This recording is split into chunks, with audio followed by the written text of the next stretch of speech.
Bonjour, nous voici au cœur de l'entreprise de SEL, dans le bureau d'études. Bureau d'études qui nous permet de réaliser en fait tout ce qui est partie administrative, calcul, afin de réaliser un chantier éolien dans les meilleures conditions.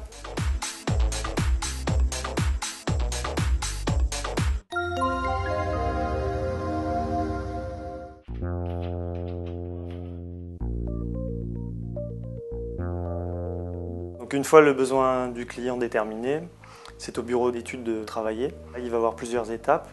La première, ça va être défendre les intérêts du client d'un point de vue technique, faire des explications ou défendre directement auprès d'EDF ou d'autres instances le projet du client.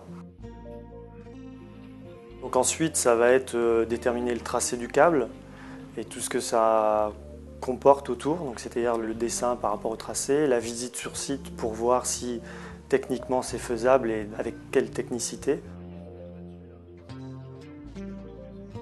Ensuite, c'est tout ce qui est demande administrative en fonction de l'enfouissement, donc ça peut être les articles 50, les articles 49, tout ce qui est demande vis-à-vis de la DDE, les demandes d'intention de commencement de travaux, ce genre de choses, toute la partie administrative.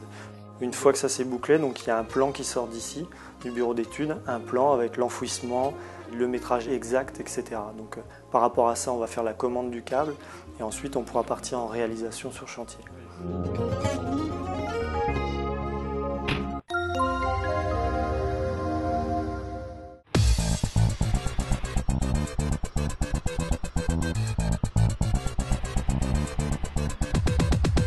La deuxième étape, ça va être le poste de livraison.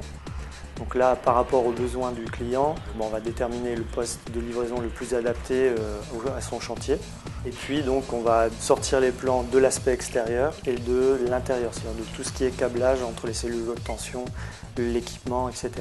Une fois que c'est fait, ça va partir en commande pour tous les différents éléments chez nos fournisseurs et ensuite en réalisation. Donc sur la réalisation, pour l'enfouissement de câbles, suivant le terrain, on va adapter le matériel. Il y a 3 méthodes pour en faire le câble. Dans les milieux vraiment difficiles ou sur les petites distances, ça va être le moyen traditionnel, donc la pelle mécanique. Ensuite, il y a la solution moyenne qui est la solution trancheuse. Et puis, comme ici, dès qu'on peut, on utilise cette méthode, c'est le SOC, parce que c'est une méthode qui ne détruit pas les sols.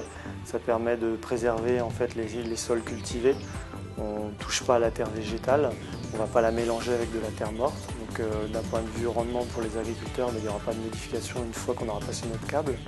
Et puis ça permet de travailler très rapidement, d'enfouir du câble très rapidement et en ayant le maximum de sécurité vis-à-vis du câble et puis des hommes qui travaillent autour.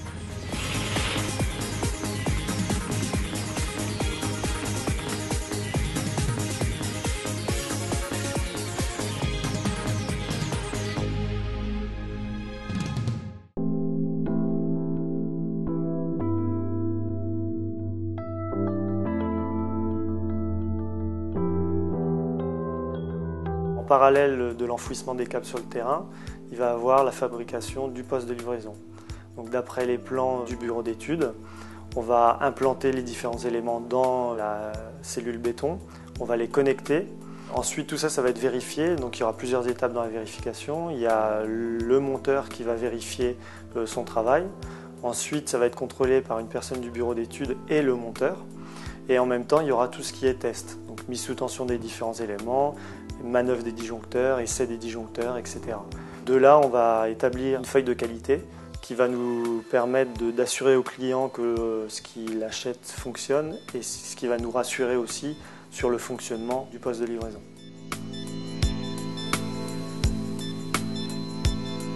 Le poste de livraison a été réalisé dans nos ateliers et vérifié surtout. Il va être livré sur site. Et là, sur site, on va faire le fond de fouille et on va faire ensuite un appel à un bureau de contrôle indépendant afin de contrôler le poste de livraison.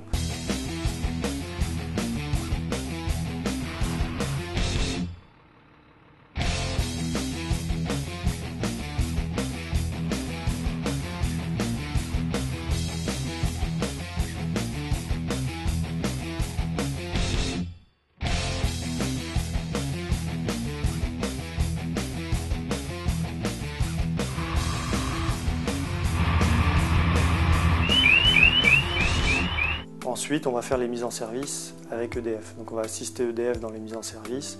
On va faire les essais C300 GTE. Donc on va vérifier que le disjoncteur fonctionne bien, aussi bien en consommation ou production d'énergie. Ensuite, la dernière étape, ça va être le raccordement des câbles qui ont été enfouis précédemment. C'est-à-dire qu'on va partir du poste de livraison, raccorder les câbles dans le poste de livraison et ensuite dans chaque éolienne.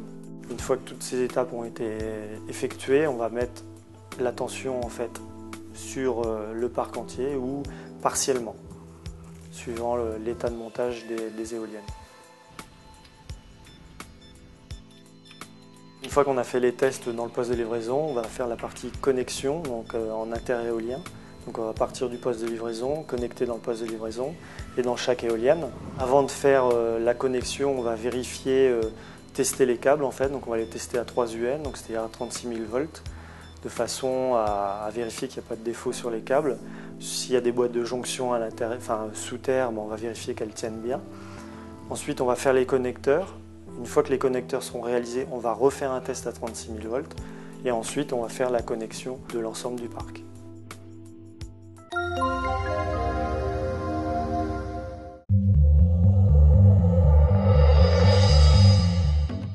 Donc une fois que l'ensemble de ces étapes ont été effectuées, donc le bureau d'études, la réalisation, donc dans la réalisation il y a l'enfouissement du câble, la fabrication du poste de livraison, les essais du poste de livraison, les essais des câbles et la connexion des câbles. La partie de SEL est terminée et on va partir dans un mode de fonctionnement, de production et donc on va rendre les ouvrages aux clients. Donc une fois que les ouvrages ont été remis aux clients, on propose deux choses, ça va être un contrat de maintenance. Et puis le CommandCom, qui est un système d'alerte téléphonique qui permet d'optimiser le temps de fonctionnement du parc.